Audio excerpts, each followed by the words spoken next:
Hello friends, welcome to Tamil Mom Portfolio. அனைத்து அம்மாக்களுக்கும் அன்னையர் தின வாழ்த்துக்கள்.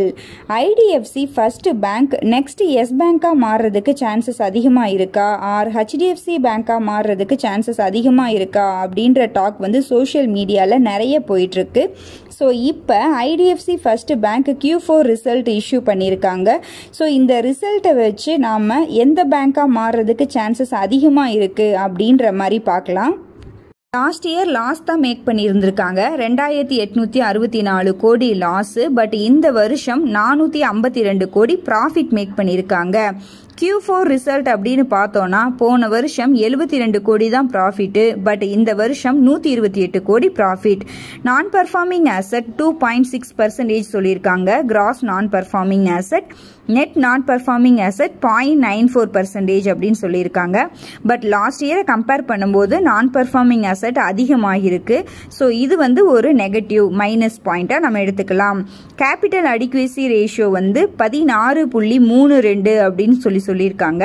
ஆக்சுவலி RBI நார்ம்ஸ் பிரகாரம் கமர்ஷியல் பேங்க்ஸ் எல்லாம் 9% கேபிட்டல் அடிக்வேசி ரேஷியோ இருந்தாவே ஓகே அப்படின்ற மாதிரி சொல்லியிருக்காங்க. ஸோ இது 16 அப்படிங்கிறது ஓகே மாதிரி தான் நமக்கு தெரியும்.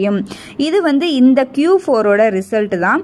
பட் IDFC ஃபர்ஸ்ட் பேங்க் வந்து capital first and IDFC bank merge ஆனதுலேருந்து இவர்களுடைய capital adequacy ratio, performing asset இது எல்லாமே பார்க்கலாம். அப்போ தான் நம்மளால ஒரு ஃபைனல் டெசிஷனுக்கு வர முடியும்.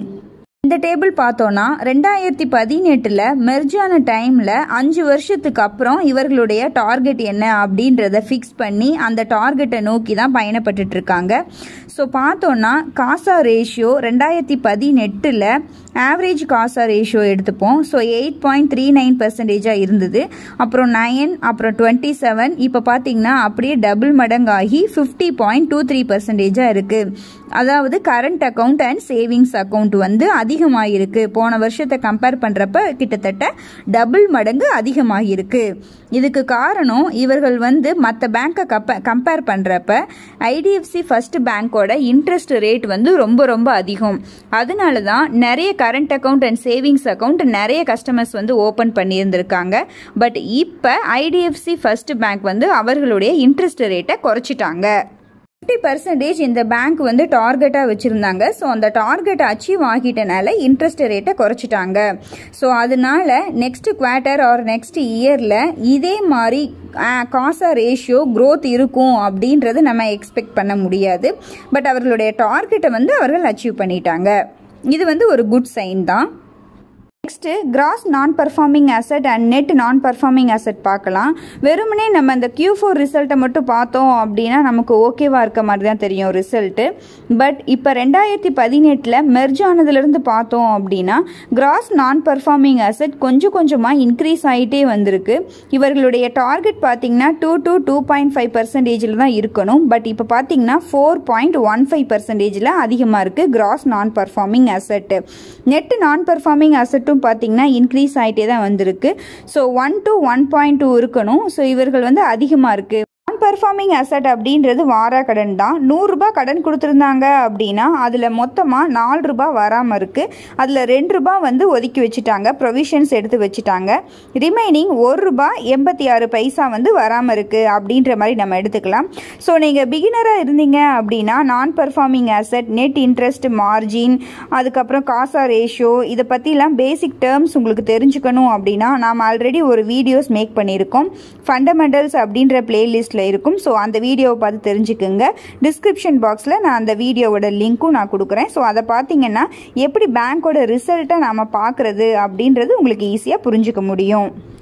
நெட் இன்ட்ரெஸ்ட் மார்ஜின் ஒரு வருஷமும் இன்க்ரீஸ் ஆகிட்டே போயிருக்கு. ஸோ இது வந்து நல்ல விஷயம் தான். இவர்களுடைய டார்கெட் வந்து 5 to 5.5 அது மாதிரி சொல்லியிருக்காங்க. ஸோ 4.98 வந்துட்டாங்க, கிட்டத்தட்ட நெருங்கிட்டாங்க இவர்களுடைய டார்கெட்டை. காஸ்ட் டு இன்கம் ரேஷியோ வந்து டார்கெட் வந்து 55% வச்சுருக்காங்க.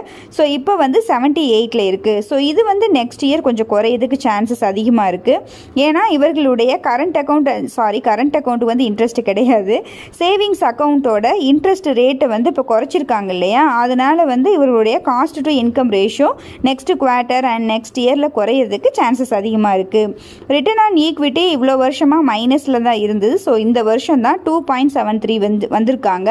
13 to 15 வரணும் அப்படின்றது இவர்களுடைய டார்கெட்டு. ஸோ ஆன் ட்ராக்ல இருக்காங்க. ஃபைனல் வியூ அப்படின்னு பார்த்தோன்னா காசா ரேஷியோ வந்து டார்கெட் அச்சீவ் ஆயிடுச்சு. பட் இன்ட்ரெஸ்ட் ரேட்டை குறைச்சிருக்கனால நெக்ஸ்ட் இயரும் இதே மாதிரியே காசா ரேஷியோ க்ரோத் இருக்கும் அப்படின்றது நம்மளால எக்ஸ்பெக்ட் பண்ண முடியாது. அது மட்டும் இல்லாமல் நெக்ஸ்ட் இன்னொரு பாயிண்ட் மெயினாக என்ன அப்படின்னு பார்த்தோன்னா காஸ்ட் டு இன்கம்.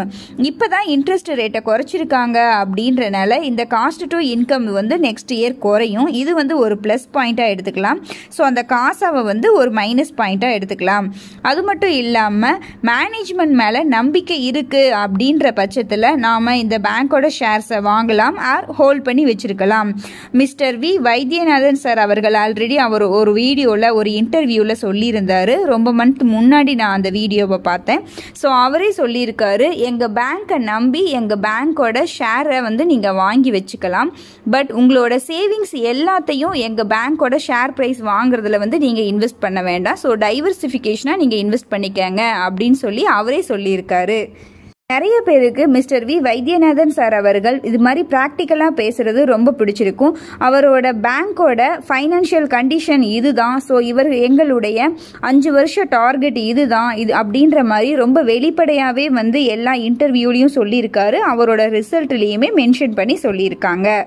ஸோ இப்போ எஸ் பேங்காக மாறுறதுக்கு சான்சஸ் அதிகமாக இருக்கா அப்படின்றத பார்க்கலாம்.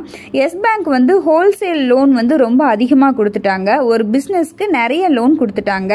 ஸோ அந்த பிஸ்னஸ் வந்து லாஸ் ஆகிற டைமில் எஸ் பேங்கோட வார கடன் ரொம்ப அதிகமாகிடுச்சு. ஸோ அதனால தான் இன்சால்வன்சிக்கு போயிடுச்சு. ஸோ எஸ் பேங்காக மாறுறதுக்கு சான்சஸ் வந்து ரொம்ப கம்மி தான். ஏன்னா ஐடிஎஃப்சி ஃபர்ஸ்ட் பேங்க் வந்து ரீட்டைல் பேங்கிங்கில் தான் ரொம்ப கான்சென்ட்ரேட் பண்ணுறாங்க. நெக்ஸ்ட் ஹெச்டிஎஃப்சி பேங்காக மாறுறதுக்கு சான்சஸ் அதிகமாக இருக்கா அப்படின்றத பார்க்கலாம். ஆக்சுவலி ஹெச்டிஎஃப்சி பேங்க் வந்து இவ்வளோ வருஷமாக ரீட்டெயிலுக்கு லோன் கொடுத்தது தான் ரொம்ப அதிகமாக இருந்திருக்கு.